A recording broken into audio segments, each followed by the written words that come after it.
Rated T for teen.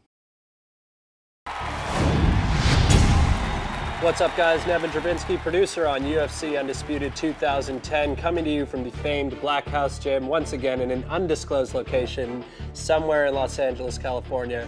I'm joined here by Mr. Ed Soares, co-owner of the Black House Gym. Thank you so much. Oh, it's my pleasure. Great to have you here.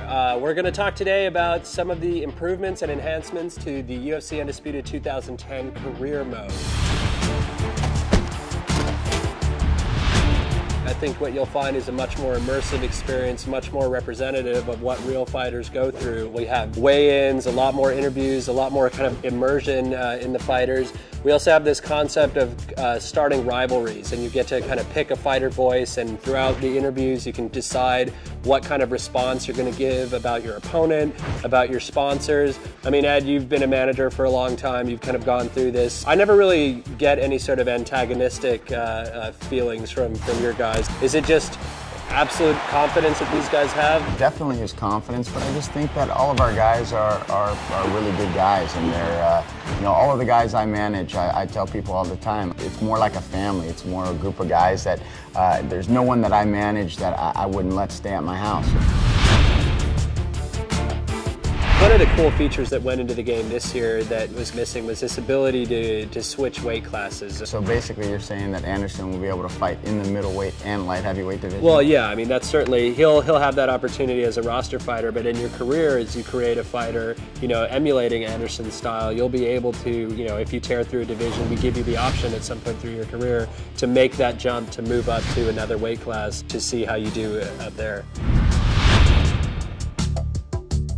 You guys have seen themselves in the game. I mean, yeah, some of them have. I'm not totally familiar with it. You've seen yourself in the game. Yeah, it's kind of funny. You guys made me look good. Last year we kind of had 80 fighters, and half of the fighters were made with our creative fighter system. Right. So we really only had 40 fighters that were done in this sort of high-res style. With this photorealistic techniques, we really kind of kept it to the top tier of each division. And now this year, all 100+ fighters actually get the same kind of photorealistic treatment.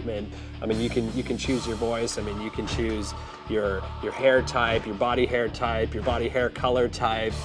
My creative fighter has a red mustache, blonde hair, very fetching, I find it.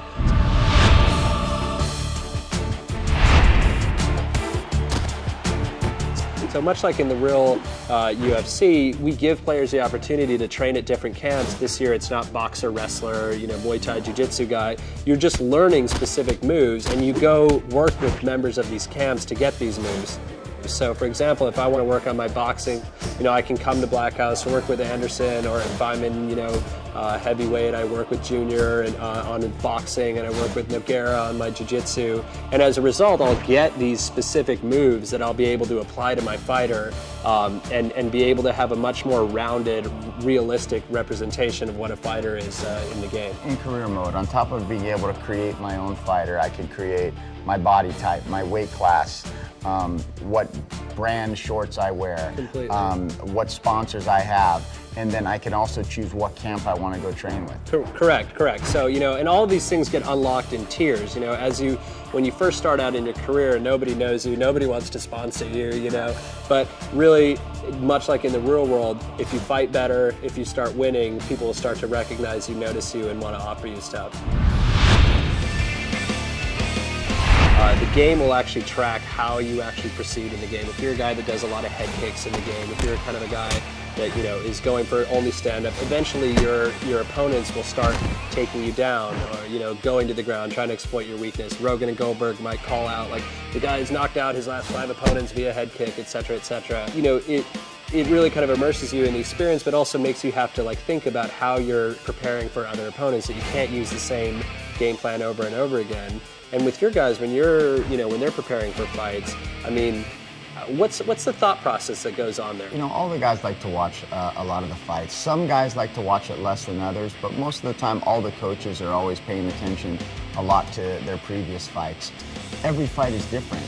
A perfect example would be the last fight against, Cain Velasquez against Rodrigo. We really thought, even though he was knocking people out, he was really using his wrestling. So we thought that he was going to come in, and Rodrigo really believed that he was going to take him down.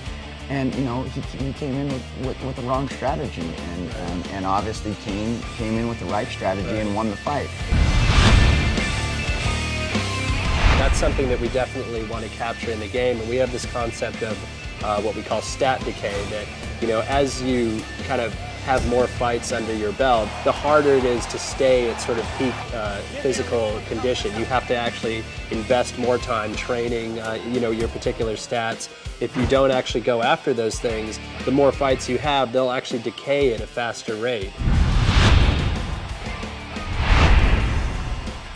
You've had like a long career and history with these guys and kind of watched them all grow up. I mean, what have you kind of seen in terms of their progression? I mean, certainly not all of your guys were fighting in the UFC to begin with. You know, they came from all different places. When I saw Junior Dos Santos fight for the first time, I went to Rio and I saw him fight in a tournament that was inside the ring was set up on a tennis court.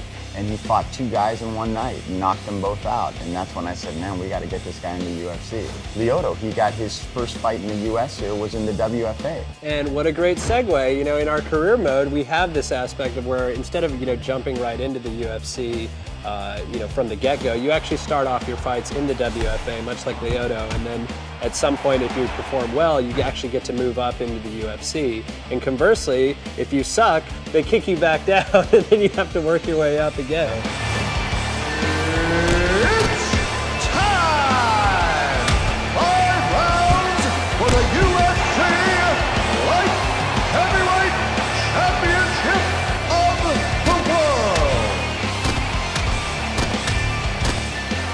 I'm here with the winner and now new champion. Excellent fight. Well, guys, you got an overview of the career mode features in UFC Undisputed 2010. I want to thank Mr. Ed Soares for joining us. My pleasure. It was all mine, in fact.